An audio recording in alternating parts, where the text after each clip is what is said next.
As the sun began to set in Lethbridge, they marched together, men, women, and children, to show solidarity and to empower those most vulnerable to take back the night.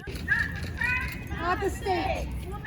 Control their feet. Take Back the Night is a global event. The first Canadian march was held in Vancouver in 1978. The Lethbridge event was held on the tail end of Week Without Violence and hosted by the YWCA Lethbridge and District. You know, everybody is marching for their own story or someone that they may know. Actually, the reality is that nearly half of Albertans have suffered or experienced sexual violence in their lifetime.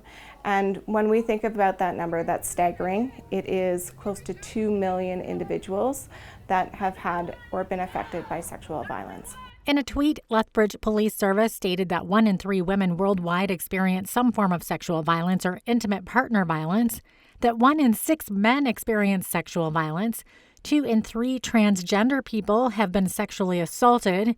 People in the LGBTQIA+ community are more likely to experience sexual violence, and that less than 50% of victims report these crimes. So for so many people who've been abused or assaulted is that they start to blame themselves and they feel enormous shame that comes with it. Christine Cassie of the Chinook Sexual Assault Center explains why these crimes go so unreported. People blame themselves even during the assault, where they think no one's going to believe me.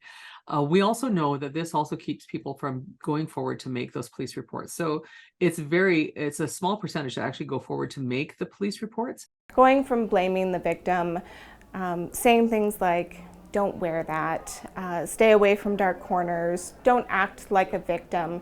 These are words that really put the blame onto the victim, and really we're not putting that narrative against the perpetrator. But the good news, according to Cassie, is that there is no statute of limitations when it comes to sexually violent crimes. We've seen people come through our doors, 20 years after the fact or 40 years after the fact saying, this happened to me and I thought I had dealt with it, but I haven't been able to sleep for weeks now. What do we want? Justice. When do we want it?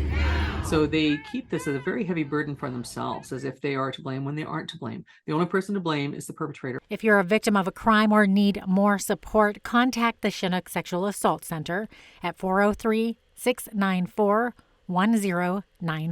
Save our bodies. Save our rights. Take a stand. For Bridge City News, I'm Jeannette Rocher. No